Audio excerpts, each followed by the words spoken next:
absolutely. But this man, speaking of caning it, what a monstrous bat he is, in the form of his life at the moment. 9 runs away from notching up 1,000 T20 international runs. And he's just, well, phenomenal at the moment in every form of the game. It really is the true modern all-format player. Now it's going to be Brandon McMullen to get things from the pavilion end again. It worked to Fraser McGurk a couple of days ago, hold out to Charlie Castle. 1 of 5 changes, Castle out of the team. We're all set for game 2. And immediate runs, and it's going to be a boundary through the offside. Fraser McGurk throws his hands at it. Was at a catchable height, but no gully or backward point really in place. The man's quite square there. Lee skip point. Really for Australia, more of the same. 4 from the very first ball. Well, Fraser McGurk gets his international career off the mark. The boundary, just enough width. He's able to steer it clear the fielder there. So that'll be a nice little nerve settler for him.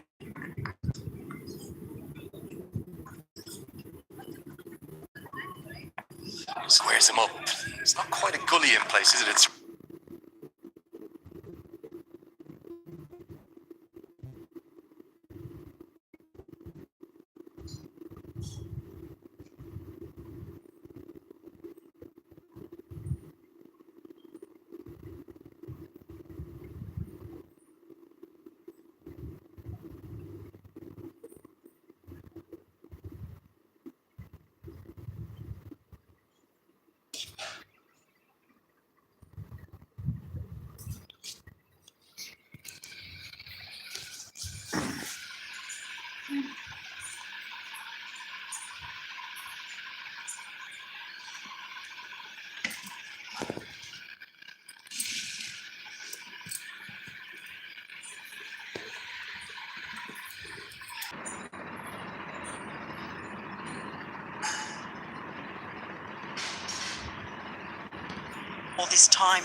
all this time, but keeping up to the stumps, big tough. good diving stop. Scotland looking for newness. I know it's very early in this contest, but certainly they were just shell-shocked, blown away, weren't they, by Head and Marsh's pyrotechnics.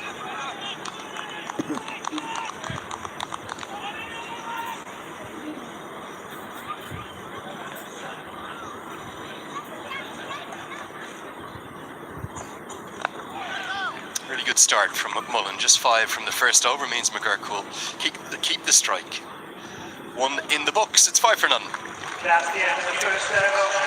For Australia. अरे ऋषि आज school नहीं गए? 3 महीने से fees नहीं भर पाई तो निकाल दिया स्कूल ने। कहीं आपके बाद आपके बच्चों के सपने न टूट जाएं। आज ही लीजिए पॉलिसी बाजार पे 2 करोड़ का टर्म लाइफ इंश्योरेंस सिर्फ 690 रुपए महीने से शुरू। The Maharaja of cricket is back.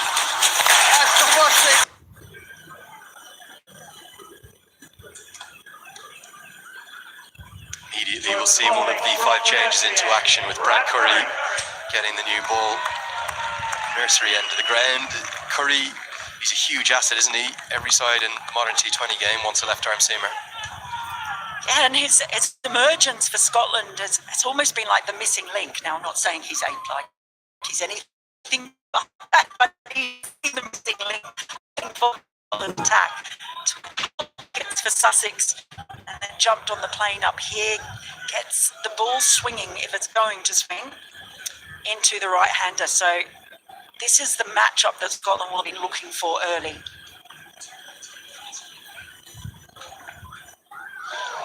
Fraser McGurk, he's known as an incredibly dynamic, hard-hitting batter. These will be just a little alien, these conditions, to say the least. It was the IPL where he really made his mark after that call-up to replace David Warner for the Dubai Capitals in the ILT20.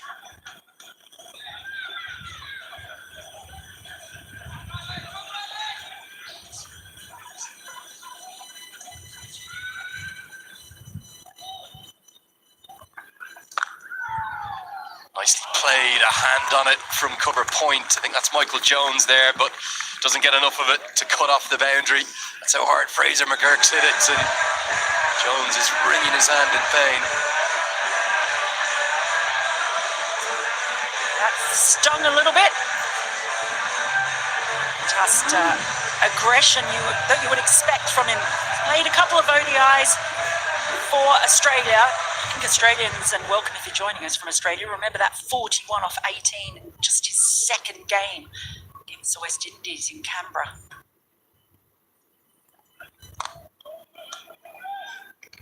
There are 2 men allowed outside the circle at this stage of any T20. Deep square, long on he's going with. That's because of that natural shape back in. Challenge now for Curry is going to be this man.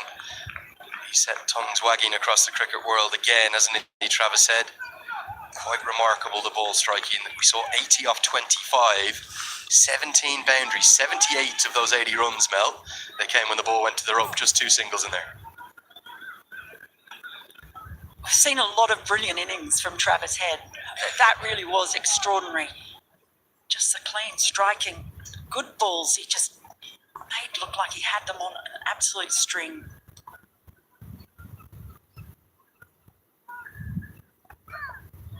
Down the leg side, really good take. That will give Tier some confidence. Cross's glove work is exemplary. The youngster from Sussex County Cricket Club will have plenty to do to be even close to as good as the vice captain. Just a bit of rest and rotation, or maybe just a nod to the future with Charlie Tier coming in? Yeah, perhaps a bit of that. His precocious little talent is Charlie Tier. I don't think anyone doubts that. I know he's been raring to have a go. Bowls him straight through. Hero one day, and it's literally 0 the next for Travis Head. It's a little nip backer. Great plans from Curry. He leaps with delight, and he brings the Scottish crowd to life. And no wonder, because they have seen up close and personal what this man can do to you. But Brad Curry, if anyone is going to be able to get that ball moving, it's him, straight through. You don't see that happen to Travis Head very often. He knows it too. That is a huge scalp for Scotland and a terrific start. So Head, depart.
Good movement from him, and Travis Head, you just don't see him miss too many of those. He didn't miss anything in that first match, but good movement from Curry. Huge scalp.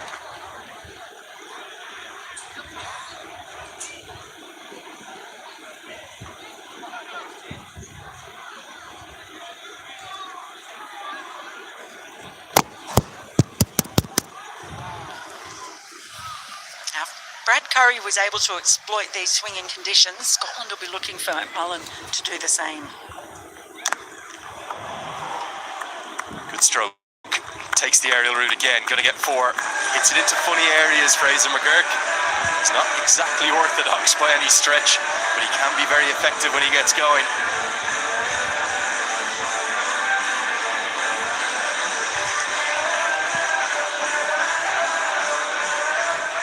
Certainly can. Very exciting to see what lies ahead for this young man.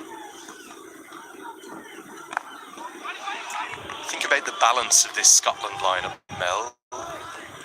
Probably a little surprised to see as many changes. Do you feel they're taking too many bowling options in? We're seeing Brandon McMullen already bowled 2 here. He's going to bat at number 3. When you think of Leask and Greaves in the team, 2, they probably have 7 bowling options. Yeah, you almost feel as though they're one light in the batting department. Big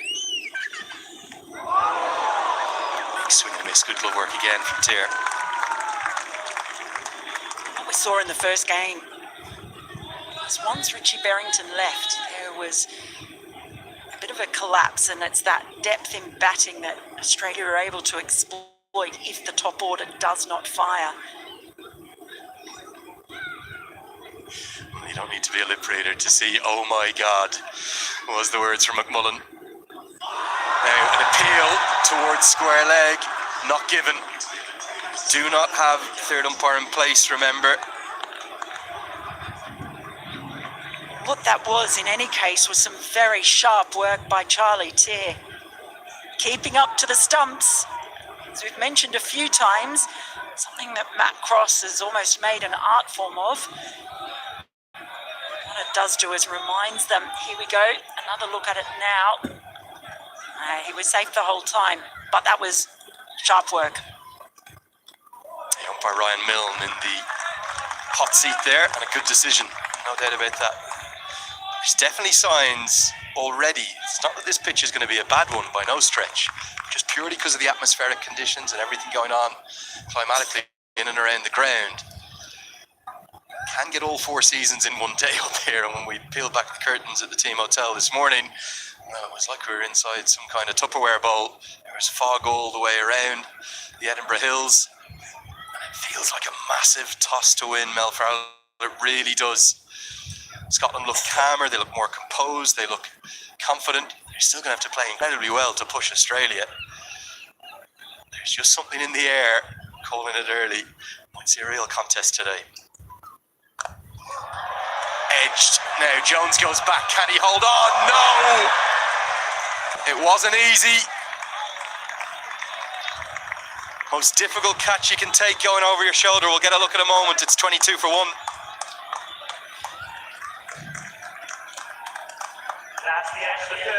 Well, you talk about something in the air, Lenny. It was the ball, but looking straight up into the fog. I think it might have made it difficult to judge, especially running back full pelt.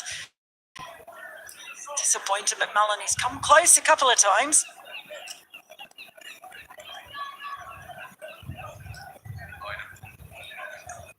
अरे ऋषि आज school नहीं गए 3 महीने It's been put down on 14, not easy, not even certain whether he got a hand on it or not, Michael Jones. It was a nothing shot really, got squared up again for the 3rd or 4th time by Brandon McMullen.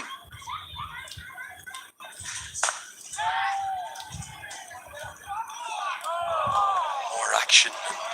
This time it's Berrington looking at it. I think it might have been Chris Sola. Initially thought it was Michael Jones. Just wondering, can we get one more look at the half chance?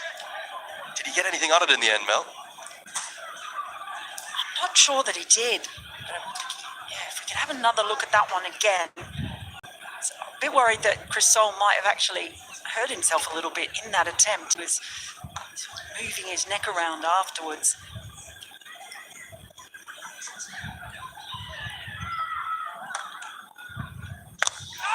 This has gone a long, long way up. Has he got enough of it? He doesn't think so. Long on, nestles underneath it. It's Soul again. And somehow he hangs on. Redemption in a matter of moments for the man back into the starting 11. He juggled it. It can't be easy in these conditions, but both openers are back in the hutch and Scotland are on top. Well, every Scottish breath was inhaled then in this stadium, and he had to juggle it. Boy, oh boy, that was close. Curry thought he might be the key man today. He's struck twice. This is a good start for Scotland. Fraser McGurk departs for 16.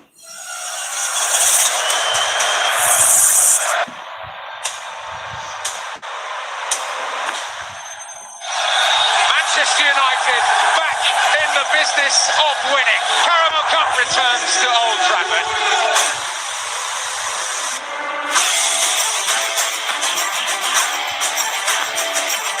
Virgil van Dijk just might have won the Carabao Cup for Liverpool. Who will beat the next champion? Carabao Cup, streaming live only on Fancode. The early wobble is maybe turning into a bit of trouble. Fraser McGurk follows head back to the hutch. Never really looked settled, did he?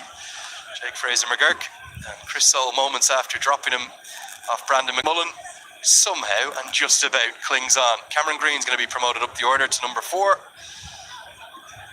There's a real air of anticipation building around the Grange Club grounds. This is a fantastic start, Mel, for Scotland, and I think you and I, building up to today, we felt there would be a different performance today from the Scots. Well, 5 changes is obviously going to make a difference, but I mentioned it before, just the fact that there were no dropped heads. There was no one walking around feeling sorry for themselves. Despite that, they want to test themselves against this side, and having the fresh blood come in as well, in the likes of Brad Curry, Michael Jones, just also might just lift them a little bit.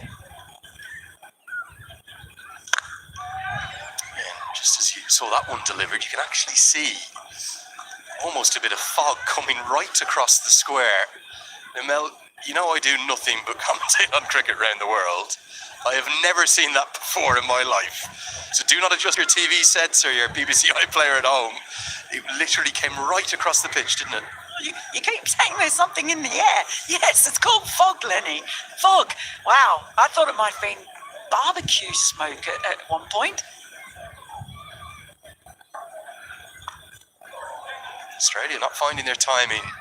It's every indication this will still be a good batting surface. The average T20 score here is 170 in a first innings. Curry has struck twice, and this was the second blow. Where's Fraser McGurk trying to hit here? He's just trying to go straight down over, long on. He just couldn't. He just got underneath it, big bottom hand. But what Curry is doing is he's managing to draw quite a few inside edges, just getting that ball to nibble around a bit in this thick air. Another edge. The call is yes. Throw guns to the non-striker's end, well wide of the stumps. It's another wicket taken over. Curry has had a big impact coming back into the starting 11. 4 have been bowled, 26 for 2. Big call here, Mel, if you're Richie Barrington. Do you keep McMullen and Wheel going? McMullen Curry going? Do you turn to Wheel? That is a big call because Curry's been so effective. I almost think he's going to be more effective up top just because of the swing that he generates. When we'll see Chris Soul as well. Express pace.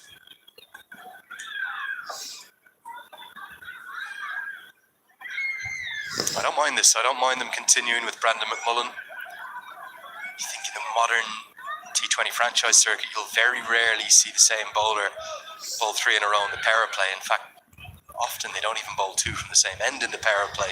Captains want to mix it up. But these are Scottish conditions. This is, well, some Dutch fans will argue, maybe the best associate side in the world. Scotland and Netherlands certainly up there alongside the likes of Nepal and Namibia. Some brilliant cricketers going around. We saw them at the T20 World Cup. We saw what USA did there. Get a full member side, a top 2 or 3 in the world side like we have here in the shape of Australia, the reigning 50 over world champions. You get them into your own conditions, into Scottish conditions, almost dictate the tempo and play in the way in which you want to play. I think this is a good call. Yeah, and just with the conditions as they are, the air so thick, Mullen and Curry, do you think that they are the ones to exploit them? What a difference 48 hours makes from a weather perspective. At this stage, in the 5th over the power play, we were having to rapidly search what records were going to be broken because Travis Head was hitting every single thing, at least to the rope, if not over it. That heavy fog is just sitting on top of the ground. It's making things very difficult for Australia.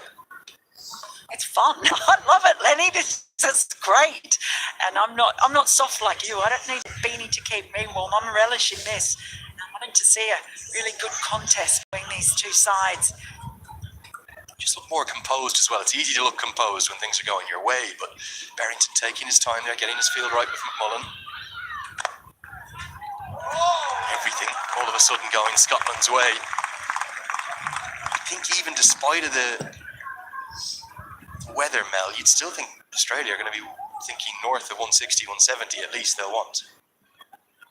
Absolutely, and the thing is, there's plenty of batting depth in that Australian lineup. Mix it around. Remember, they've still got Mitch Marsh in the shed. Good stroke. Gets it through the covers and will get 4. Just giving himself a bit of room outside leg stump. He breaks the pressure that was building on him. 3 consecutive dots, and now it's a first boundary for Cameron Green.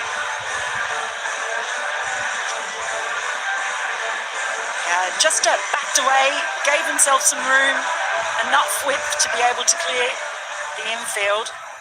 Hasn't played as many T20s for Australia. You might think it's just playing 9. No ball called. This looks like a front foot no ball to me, which for someone at McMullen's pace would be very disappointed with that. Good piece of bowling it was as well, because he followed Green. Because he's overstepped, the free hit will now follow. Cameron Green will relish this as well. These long limbs of his. Power as well. Mention the fact he hasn't played a lot of T20 internationals for Australia. Of course, so valuable in every format. To think he's actually forced Steve Smith to open really in Test cricket in an attempt to accommodate him in that Australian Test side. So very valuable player for Australia. Free hit. It's another no ball. Brandon McMullen cannot believe it. He's got his hands on his hips. And he's wondering if it is for a front foot overstep again. It appears as though it is. 2 fielders allowed outside the circle. The field can change this time because it's a different batter on strike. But these are costly moments for Scotland, even if they haven't been punished fully yet. I was about to congratulate him on bowling that free hit ball pretty well. Good Yorker, but player called it straight away. There's just a little chat going on now between Barrington. George Munsey's in there as well, talking to McMullen. So just a little reset.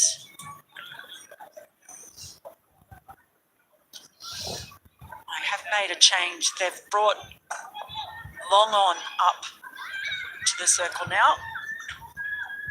Well, remarkable innovation. It is off a free hit, so you don't have the risk of losing your stumps. We'll pick up a couple of runs. A reverse scoop gone for. Remember McMullen overstepping much. 2 costly moments. Could have been worse. The 2 free hits going for a single and for 2. They've actually got out of that pretty well, but Australia don't need any freebies. So they won't want to give them too many more opportunities with extras. And then compounding that with the free hits as well for the no balls.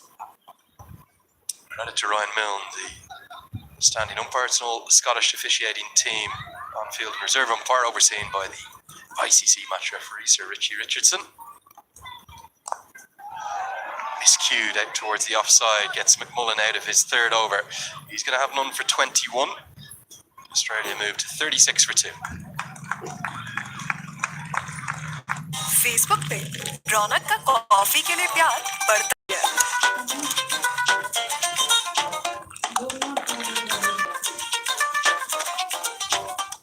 Get more into what you're into. Facebook. The mighty Aussies travel to Scotland for the first time in 11 years. Scotland versus Australia. Streaming live only on Fanco. Kind of one of the leading.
T20 game tends to be a very important one. Good running will get Inglis back for the second. They won't be overly displeased with the run rate given the conditions in and around 8 and over, but I want a big final 6th over, and I want to make sure they don't lose a third wicket at the same time.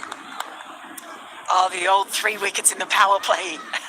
Yeah, the statistics do show that, but quite often I'm not sure if that always takes into consideration the depth of the batting side, and we know that Australia does have that. Scotland would dearly love to take 3 in the power boot, so Wheel just pulls out of that. But yeah, talking about the difference, that domestic structure, players who are on state contracts in Australia would be earning more than the players here playing for Scotland, and it's a vast disparity. Really well struck. He gets it in front to square, and will get good reward too. It's gone all the way. Wheel maybe not quite at the pace to test out that part of the pitch, and Leask had just been sent a couple of yards behind square. The 50s come up here in the 6th over.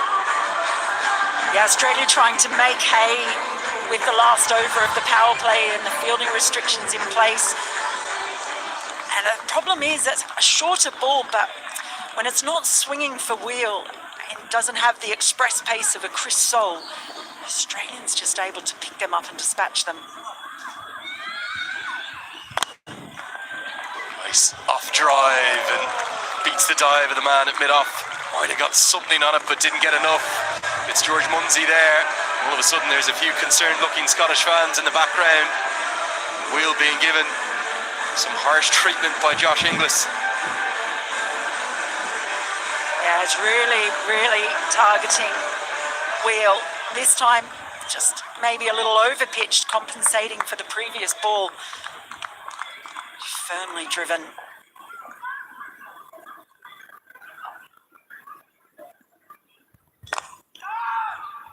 No, the immediate call between the two. Yeah, you think of what there is to come in this Australian batting lineup, as you rightly said, Mel.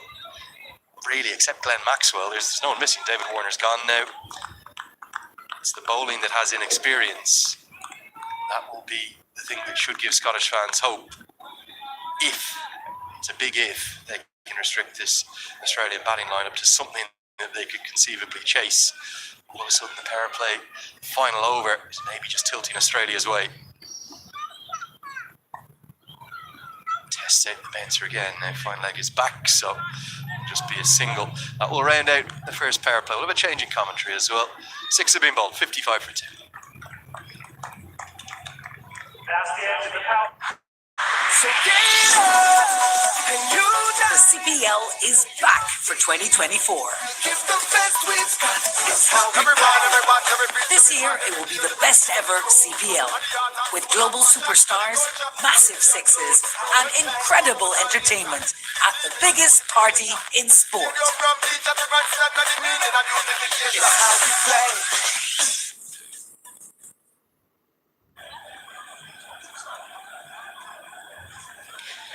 A change of bowling, a left armour, Mark Watt coming into the attack. Change in the commentary box as well. Delighted to have Ali Evans, Scotland international, in here with us today. Welcome, Ali. Hi Mel, good to be here. Lovely Scottish conditions. They're going to bring the Aussies all the way up here. We're going to show them they have to play in any elements we can provide.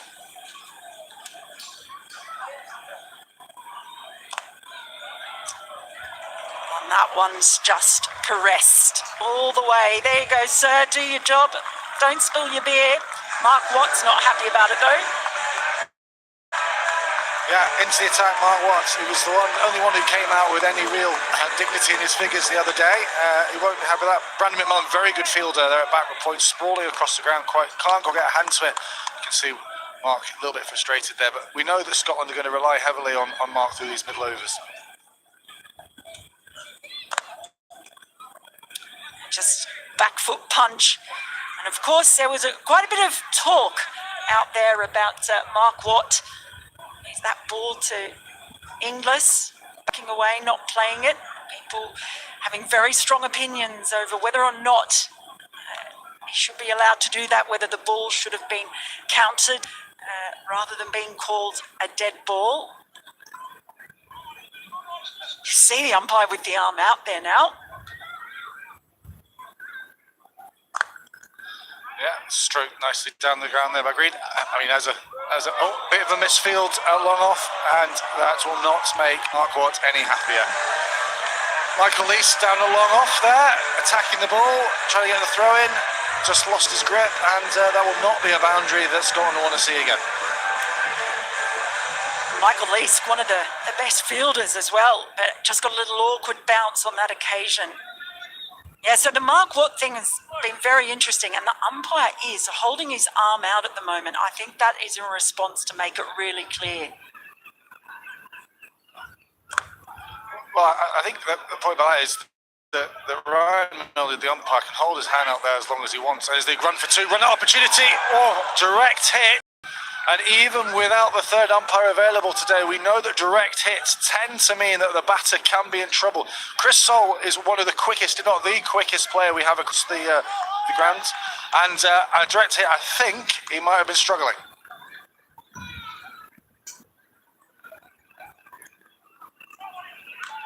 Now, they were certainly pushing a very tight one.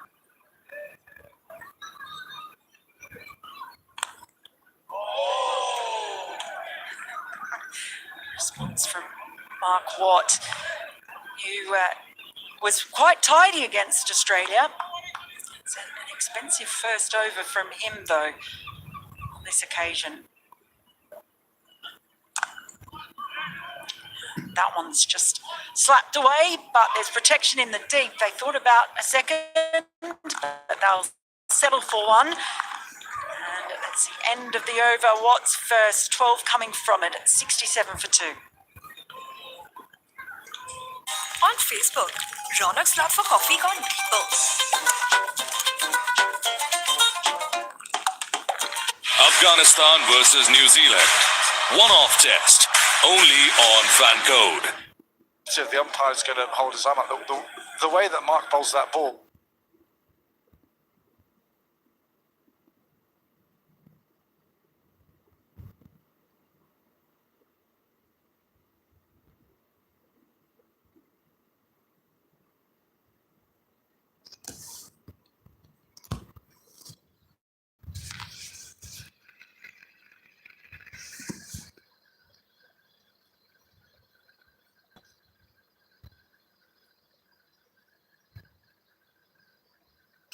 bowler's done anything wrong. You know, as a bowler myself, I get very frustrated when I see batters being able to move around willy-nilly as they want. They can change the angle of where they're batting from. So I feel a bit sorry for Mark there. Just gets on top of that one. Guides it away. Well, I mean, I can tell you that the laws committee of the MCC today, it was a pre-scheduled meeting, if you like, one that they have regularly, and they did discuss that particular incident, and looking through it had felt that Inglis had looked down, as Mark Watt gathered, and so the umpire was right to say that, or judged that he had adequate reason to not play at the shot. But what they did say, just had an email from them, I will try and explain this over as well. More innovation, and that is beautifully played. Inglis is on fire today. He's taken over the Travis Head role. Yeah, brilliant innovation again. We've seen it already play at the more conventional ramp to wheel in the last over. This time he goes reverse to great effect. We saw him doing against McMullen in Malone's last over, and didn't quite time it, with the extra pace of wheel and with third man up in the circle, he was very comfortable to know even a quarter of the bat was going to get him rewards. And we see now the change in the field as Jones, the third man, comes back onto the road. Does Brad Wheel respond because he's under the pump here? More runs on offer. Will just be the single though. Fielded in the end. Now go back to that. So the MCC has said that they felt it was reasonable that that the umpire made the decision and that Inglis had backed out, was not ready for the shot. But they have said that umpires can say something to the batter after the first time such a ball is bowled and tell them to be ready for it.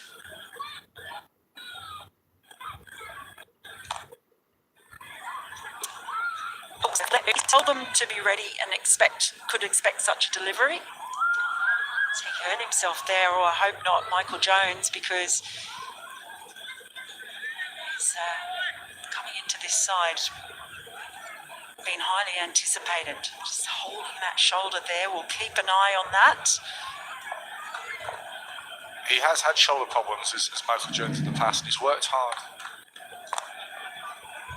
to be able to come back and recover from that as they look to run two again. Yeah, taking the arm on very, very well. Completed second there from Inglis. But yeah, this is potentially worrying signs for Scotland, because I said this is not the first time that Michael Jones has had shoulder problems before. He's in front of us at the moment, and he's still feeling it. A few grimaces as well from Michael Jones. And physio's just come around to have a chat with him. Doesn't look comfortable at all.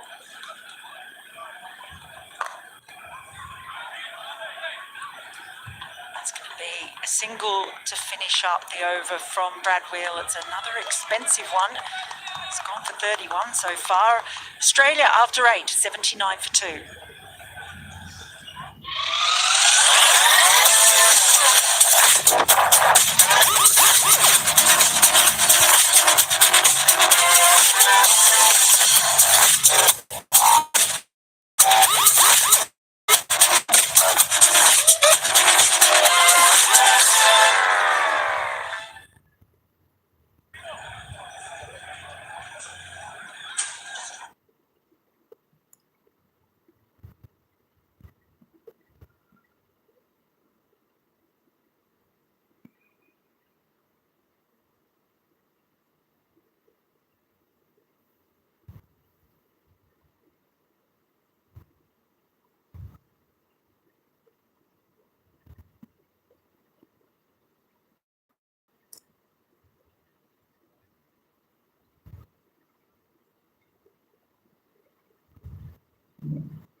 नहीं वो ऐसे हो गया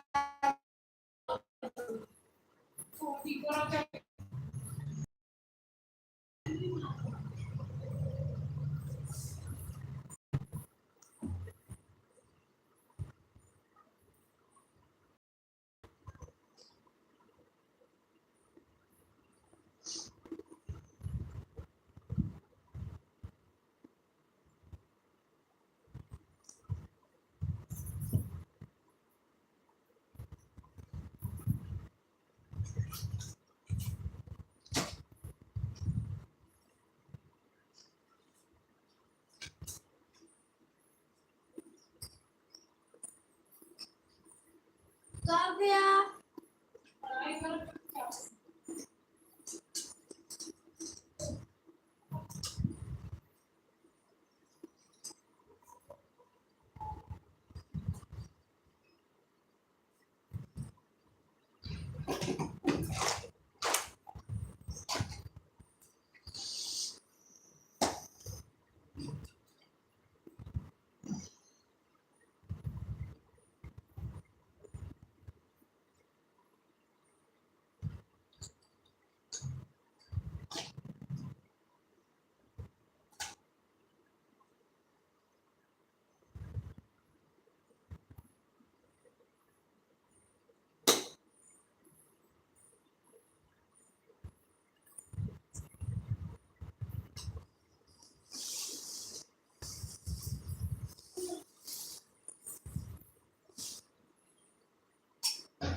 Papa. Oh, Papa. Papa. Oh, Papa. 80 का Roman number क्या होता है?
Left arm over the wicket.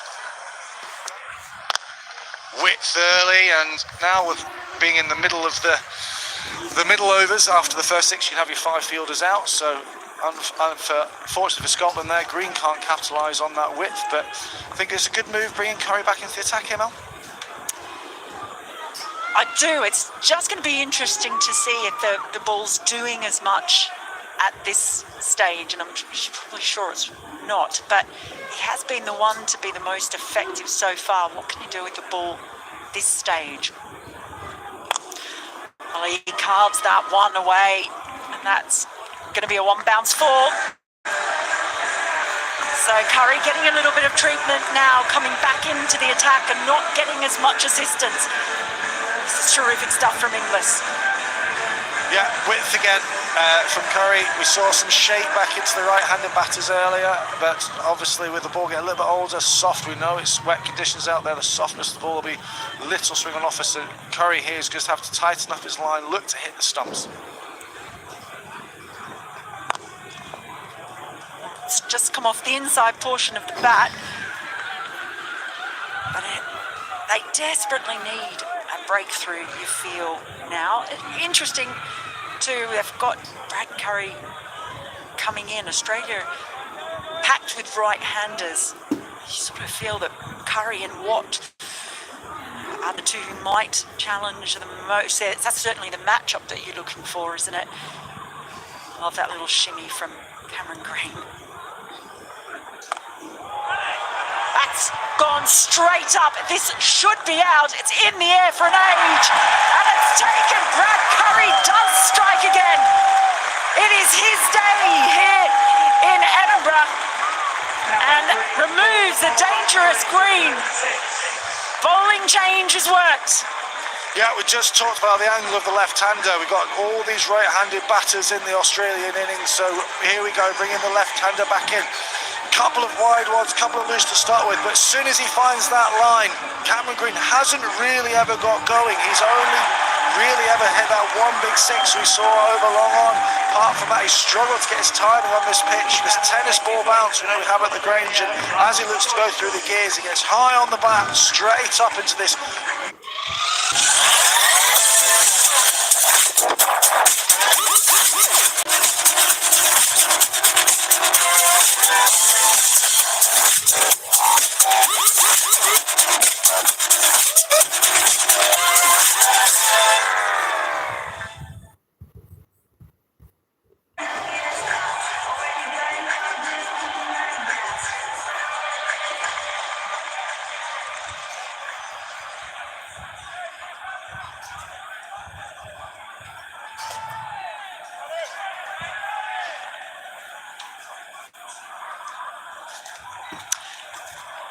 Now, it doesn't get any easier for Scotland because Marcus Stoinis has just come out. So Marsh again dropping himself down the order, giving Stoinis the opportunity. Of course, he was instrumental in getting Australia just out of a bit of bother when these two sides met in St Lucia.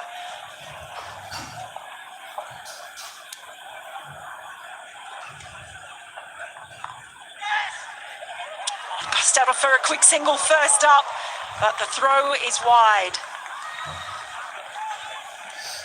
Yeah, Michael Jones, quick opportunity. We've seen Inglis run very well between the wickets so far, but we know as he grabs onto his shoulder again, Jones not 100% with that right throwing shoulder of his. You can see the level of tentativeness as he went to throw the ball. Just recognising that scampers through and gets Mark off the mark.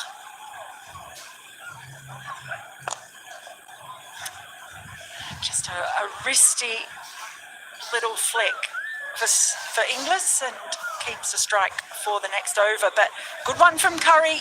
Few runs, but most importantly a wicket. He's 3 for 23. Australia after 12, 170. Afghanistan versus New Zealand. One-off test. Only on Fan Code.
Their 7 overs combined went for just 54 and picked up 4 wickets.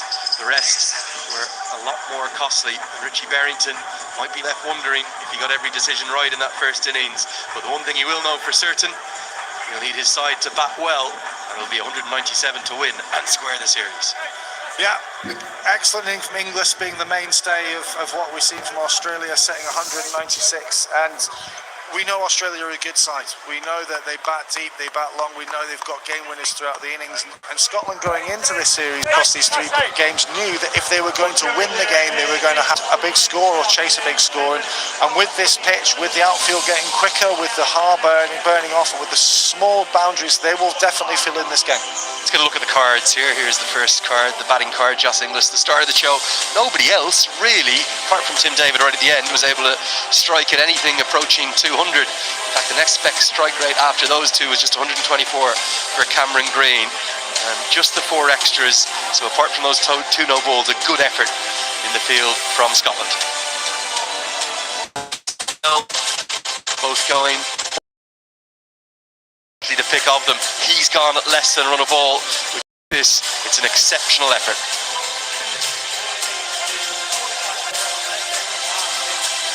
So that's the tail of the tape at the halfway stage.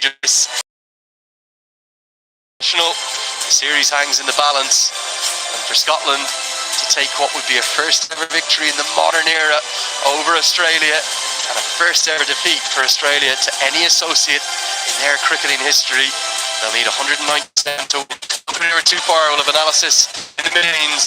Alistair Evans of Scotland International and Mel Farrell. We'll see you in 2 minutes' time.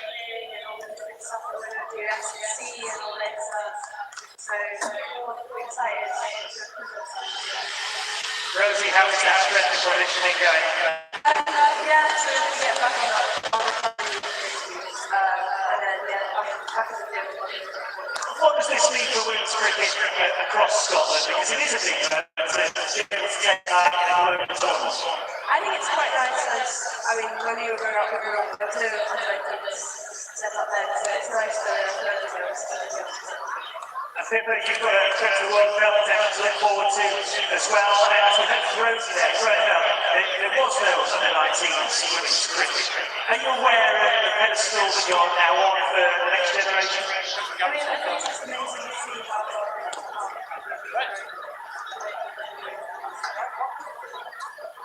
What are you looking forward to most about this tournament? some nice teachers down there. We'd all like some nice season, Jack. Ladies, huge congratulations on this achievement. We wish you the very best in the winter. Take a lap of the field and take your deserved applause. Ladies and gentlemen, put your hands together, members of Scotland Women's Under-19 squad.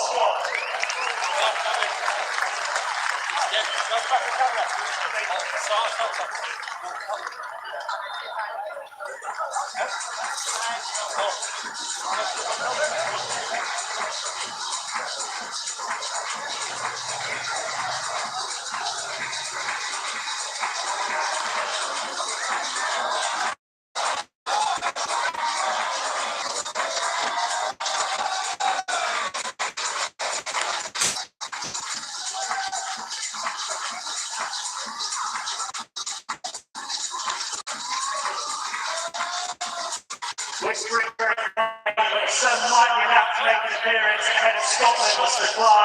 We're told play will resume at 4:15.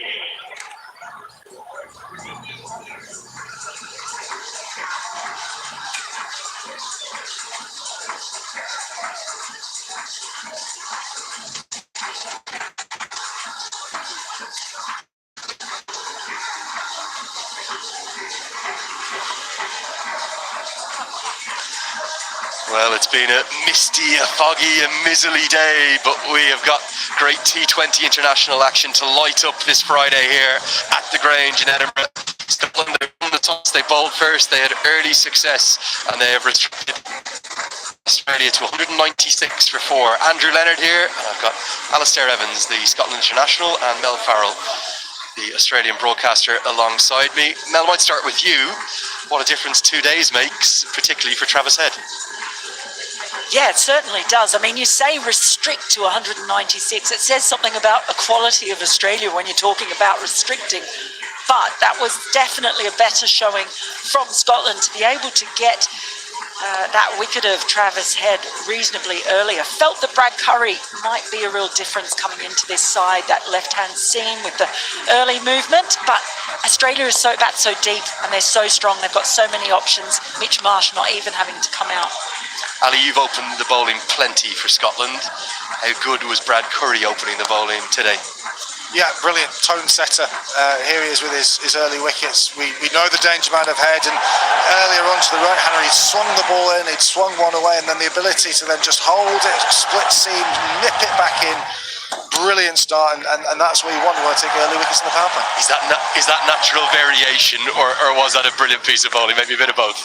Only he will know. Only he will know. He will say he bowled a quarter seam delivery. I'm not sure. But then we saw the second wicket here. Chris Soule juggling it, having just gone one over his head earlier. The length he held his length and straight up in the air. Jake Fraser McGurk looked, well, really nowhere, did he? Horribly out of touch and kind of swinging like a rusty gate at points, Mel. Yeah, just playing in his second T20 international for Australia and being dismissed for a duck first up.